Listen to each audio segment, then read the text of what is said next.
Swayam Prabha. Digital India. Educated India.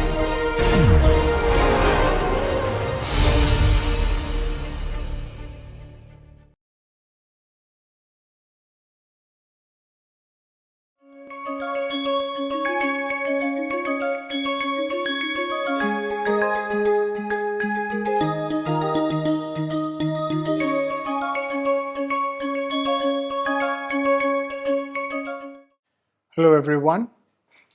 So in the last class we were talking about the Kolmogorov spectra. We started assuming, so let's say there is a power spectrum where you have E of kappa is A kappa to the minus P, where A and P are constants. And then we derived the kinetic energy and the dissipation associated with this spectrum.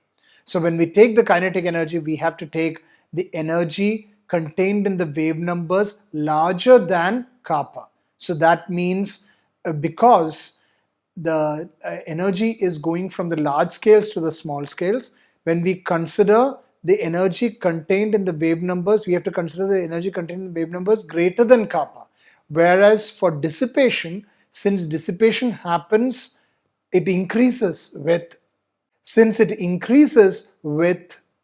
increase in wave number. So the dissipation happens at the smaller scales, at the larger wave numbers. So because of that, we consider dissipation in the wave numbers less than kappa.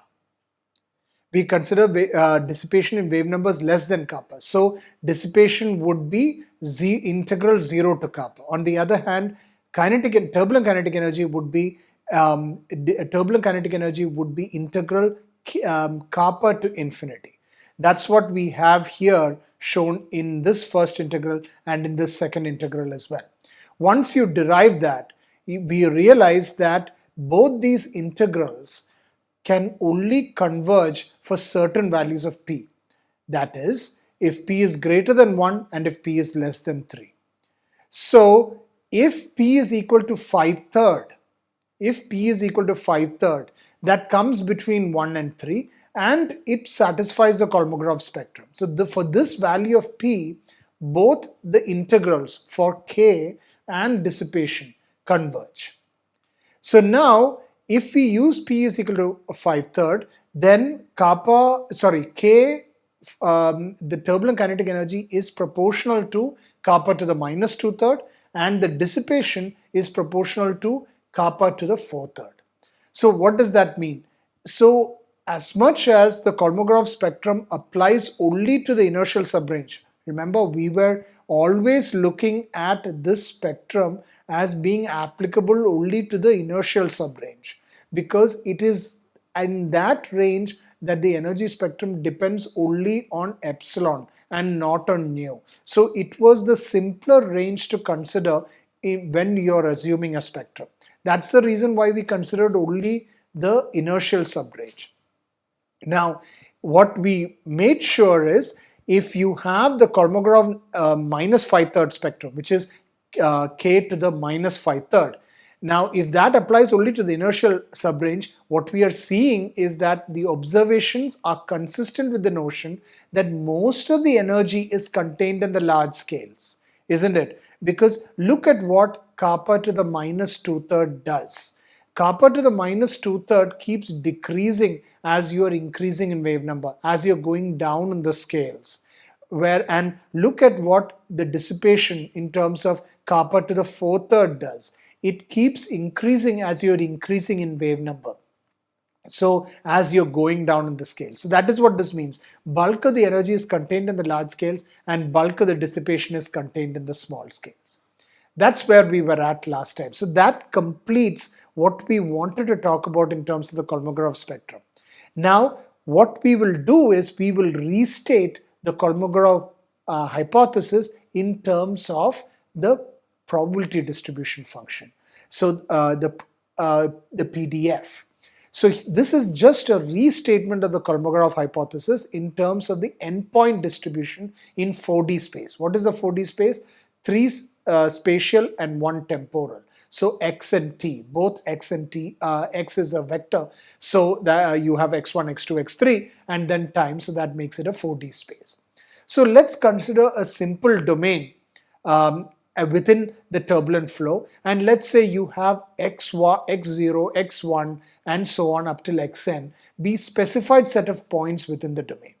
Now what happens is you have the new coordinates and velocity differences defined as follows. So now you have y is equal to x minus some reference x0 and vy is equal to uxt minus ux0, again some reference velocity. Now what we are saying is, let's say the joint PDF of v, because that's what we are talking about, right? The joint PDF of v in all these points is denoted by Fn. Okay. So with that as the context, let's look at each of Kolmogorov's hypotheses.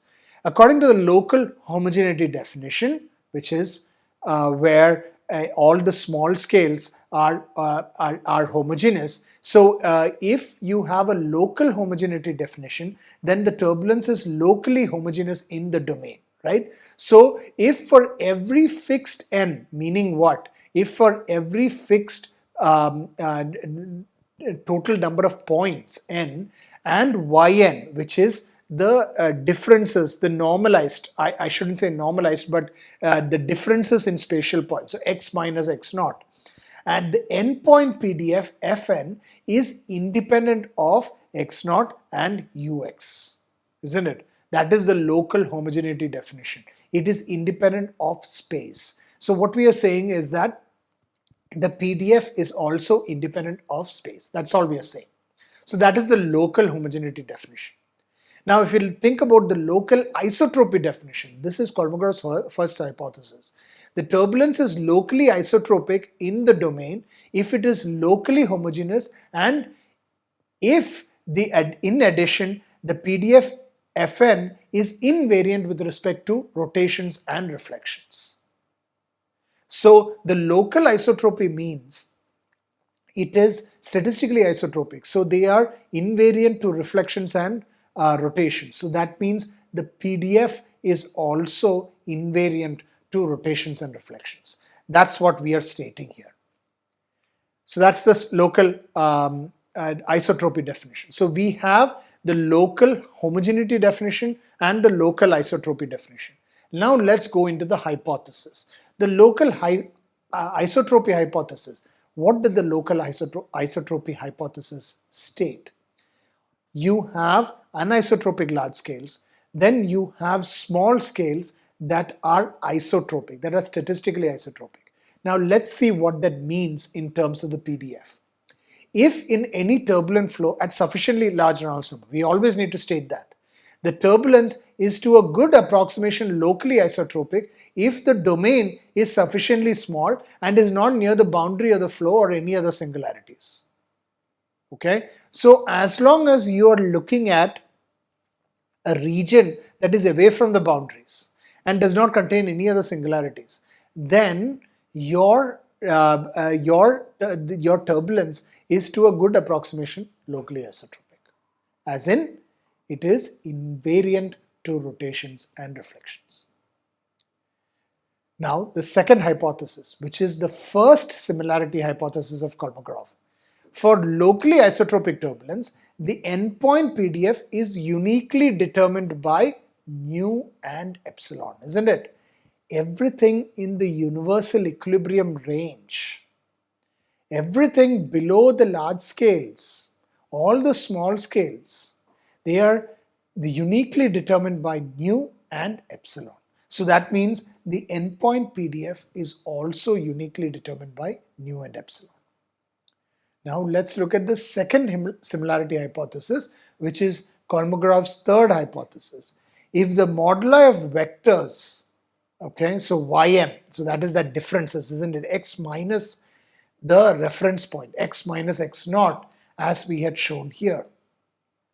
As we had shown this for x minus x naught, so the y is the differences, x minus a reference point, and of their differences ym minus yn, and of their differences as well, are large compared with the Kolmogorov scale, isn't it? So then the endpoint PDF is uniquely determined by epsilon and does not depend on mu.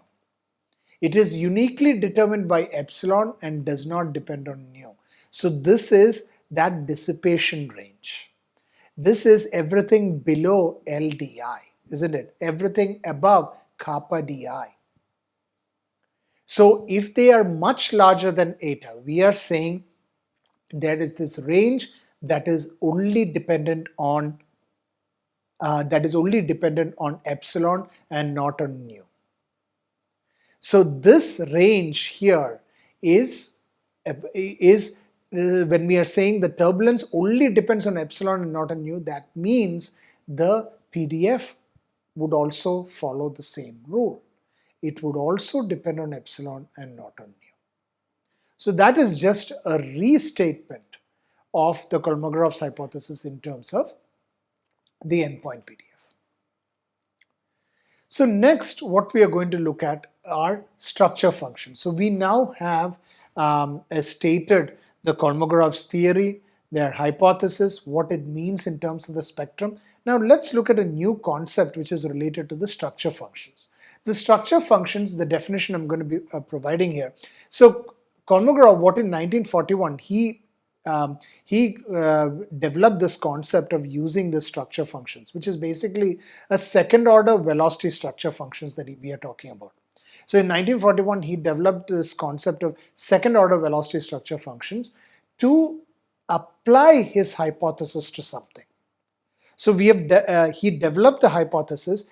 This is a way for him to show the application of those hypotheses. So by definition, the second order structure function is the covariance of the difference in velocity between 2 points x and x plus r.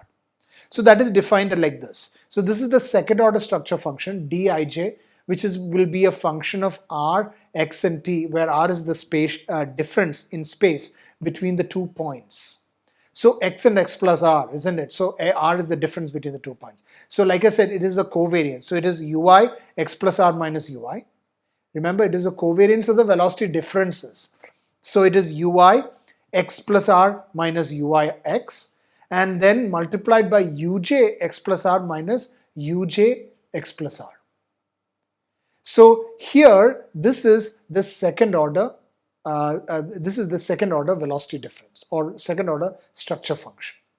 In terms of the velocity differences, you could write that as dij y2 minus y1 x0 plus y1t, and then you could write that as vi minus vi, isn't it? Vi y2 minus vi y1 times vj y2 minus vj y1, the velocity differences. The first implication of this hypothesis of the local isotropy hypothesis is that dij is independent of x0, because it depends only on its local environment, isn't it? So it is independent of x0. The reference point doesn't matter. The above equation shows that, this equation here shows that dij does not depend on x, and from the first equation dij depends on only r and not on y1 and y2 separately, as in r meaning the difference between the two spatial points. You can also write dij as dijr as dnn, okay, dnn r of t times the Kronecker delta, and then you have dll minus dnn times rj divided by r squared. And if the coordinate system is chosen such that r is equal to e1r, then what you will have is d11 is equal to dll, d22 is equal to d33 is equal to dnn, and dij is equal to 0 if I is not equal to j. So if you choose your coordinate system in such a form, you can sort of derive this. So d11 is equal to dll, d22 is equal to d33 is equal to dnn. Okay, so that is with respect to the structure function. Now let's take that to the 2-point correlation as well. Okay, we know that the structure function can be expressed in that form. This is again an application of the Kolmogorov's hypothesis. So we applied the local isotropy hypothesis to the second order structure function. Now we look at in terms of the 2-point correlation or the autocorrelation function. So Again, the Kolmogorov's hypothesis and deductions, as you would have seen earlier, they have no direct connection to the Navier-Stokes equations.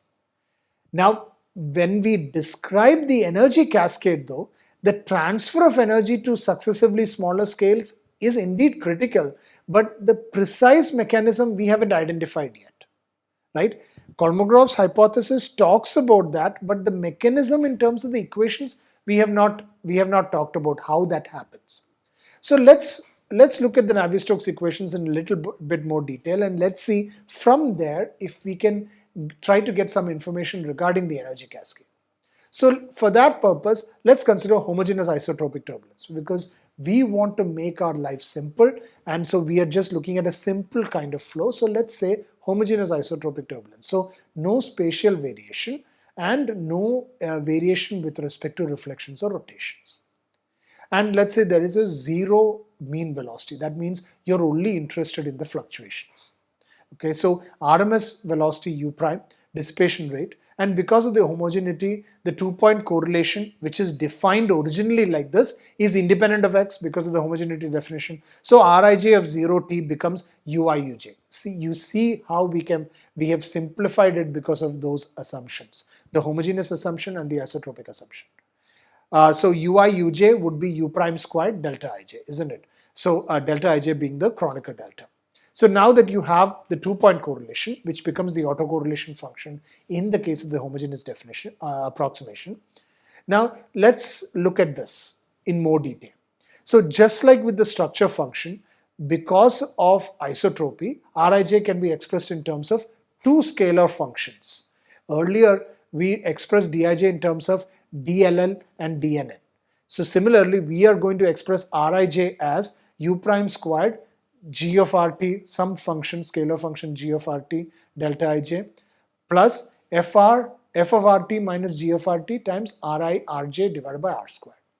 Now if you choose your coordinate system such that r is equal to e1r, then this equation becomes r11 over u prime squared is f of rt, and r22 over u prime squared is g of rt, and given by this, isn't it? And also R22 would be equal to R33 and Rij would be equal to 0 if I is not equal to j. So essentially F and G are the longitudinal and transverse respectively. Longitudinal and transverse autocorrelation functions respectively. R11 over u prime squared, normalized of course, and R22 over u prime squared, that is g of rt. So those are your scalar functions. We didn't start with assuming that. We said, okay, let's try to express it as two scalar functions, and it turns out that f and g are the autocorrelation functions. So if I plot f and f of rt in grid turbulence, okay, these are actually measurements of longitudinal velocity autocorrelations from an old experimental data of Comptibilo and Courcine from 1971. And as you can see, you have a continuously decreasing autocorrelation function as r is increasing, which makes sense. As you are spacing the points away from each other, your correlation between the velocities is going to keep on decreasing. Now, you can calculate a longitudinal integral length scale by integrating the autocorrelation function. So 0 to infinity f of rt dr, which is basically just the area under the curve of f of rt. Similarly, you can get the transverse integral length scale L22 by 0 to infinity g of rt dr. Now L11 is characteristic of the large eddies, and in isotropic turbulence the transverse integral length scale just becomes half of L11. How is that?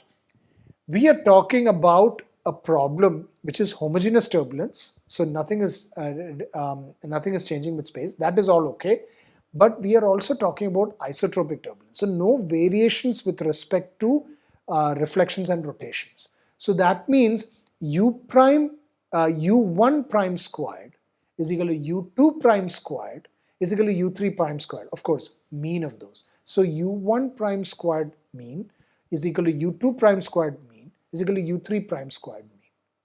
So the So what happens is you would have a longitudinal integral length scale, and then you would have a transverse integral length scale which is the same as in both the directions, as in L22 is equal to L33. Just like you had earlier, R22 is equal to R33, so because of that L22 would be equal to L33. And because the flow is primarily in the longitudinal direction, L22 would be equal to half of L33. L22 would be equal to half of L33. That is what, L22 would be equal to half of L11. I'm sorry, L22 would be equal to half of L11. That is what we mean by this one. Alright, so we have looked at the structure function, and then we looked at the 2-point correlation, specifically the autocorrelation function. Now let's take that forward and define a new scale called the Taylor microscale. The second length scale, we talked about the Kolmogorov microscale or Kolmogorov scale. Here we are talking about a Taylor microscale which is only applicable in homogeneous turbulence. So it is not dealt with it a lot in very practical flows. So I'm just covering this as part of covering it as its application to Kolmogorov's hypothesis. So the second length scale is obtained from f of rt, which is the longitudinal Taylor microscale lambda f. So f of rt is an even function with r, okay, and the first derivative of the origin is 0, as you saw, and the second derivative is negative because it is decreasing.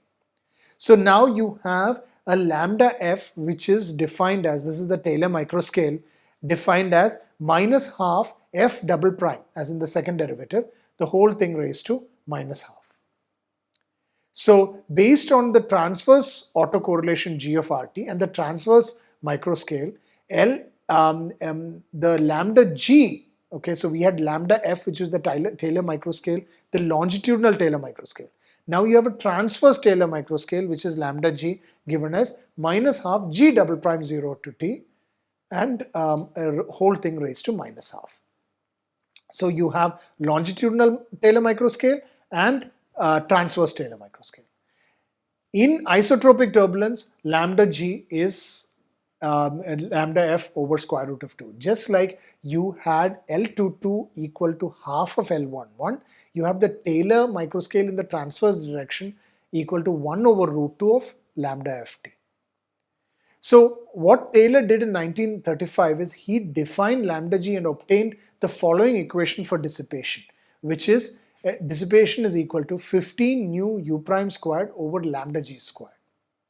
He then stated that lambda g may be roughly regarded as a measure of the diameter of the smallest eddies. So it is again on the small scales and is responsible for the dissipation of energy. So it is just another scale which is not, it is not the same as the Kolmogorov microscale, but it is of comparable order as the Kolmogorov scale. Now, what he said was that lambda g may be regarded as a measure of the diameter of the smallest eddies which are responsible for the dissipation of energy. So it turns out that deduction is incorrect because it incorrectly supposes that u prime is the characteristic velocity of the dissipative eddies. We now know that u prime is not the characteristic velocity of the dissipative eddies. U eta is the characteristic velocity of the dissipative eddies. The Kolmogorov velocity, and associated with that is the Kolmogorov timescale tau eta, isn't it? So you have a Kolmogorov scale eta, you have a Kolmogorov velocity u eta. U eta is associated with the small scales, not u prime. So here, as you can see here, he used u prime to derive the dissipation, which was an incorrect assumption at that time. So then, if you consider, so let that be as it may, let's consider a length scale L, sort of like a large length scale, a length scale corresponding to the large eddies, where you have L is defined as k to the 3/2 over epsilon to the length scale characteristic in the large eddies. And we can define a Reynolds number REL, which is k to the half L divided by nu, or k squared divided by epsilon nu, using the definition of this part here. Okay, so you would have k squared over epsilon nu. Then you can define these microscales as follows. So lambda g over L eta over L and lambda g. So this now you have defined in terms of the Reynolds number. So at high Reynolds number, lambda g is intermediate in size between eta and L at very high Reynolds number. So it is not really at the small scales, but it is somewhere between eta and L. So clearly this is not being used a lot, and you will see that this can only be defined for isotropic turbulence, which is not practical anyway. So this is purely theoretical in that sense. And you can really see that it does not have a clear physical interpretation. All we know is that it is between eta and L. But you can define what is called a Taylor scale Reynolds number by this one.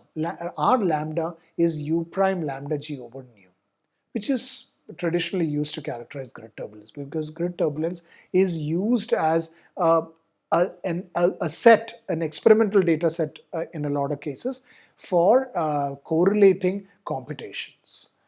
So in that sense, it is used for a lot of different studies, mostly on a theoretical basis and not in a practical sense. So you cannot use it for jet flows or channel flows because it doesn't apply. The Taylor scale Reynolds number applies only to grid turbulence. So from the above equations, you can derive that R lambda in terms of REL. So in terms of a large scale Reynolds number, you have R lambda equals 20 over 3 REL, the whole thing raised to half. And you will realize that lambda g over u prime is square root of 15 tau eta, where tau eta happens to be the Kolmogorov type scale. And from all of this, there is also something called a velocity derivative skewness, which is defined as follows. So these are different applications of how when we started with the Kolmogorov hypothesis, we looked at the spectrum, but we started to look at some more applications where we could apply it to the Kolmogorov hypothesis. Meaning, we started with the autocorrelation function. Then we looked at, we actually started with the velocity derivative, the second order structure function, isn't it, of the velocity differences. Then we looked at the autocorrelation function. And now we have looked at a new concept like a Taylor microscale, which does not have a lot of practical utility, but it's still used in a lot of theoretical studies. And in fact, for grid turbulence experiments, which are primarily designed for validation of computations. So that ends this particular module where we learned a lot of things about Kolmogorov's theory and its applicability to scales. So this is part of the module where we talk about the different scales. We'll now go to the next module in the next class where we talk about part B of this, again, covering more of scales and starting to look at Fourier transforms. Thank you.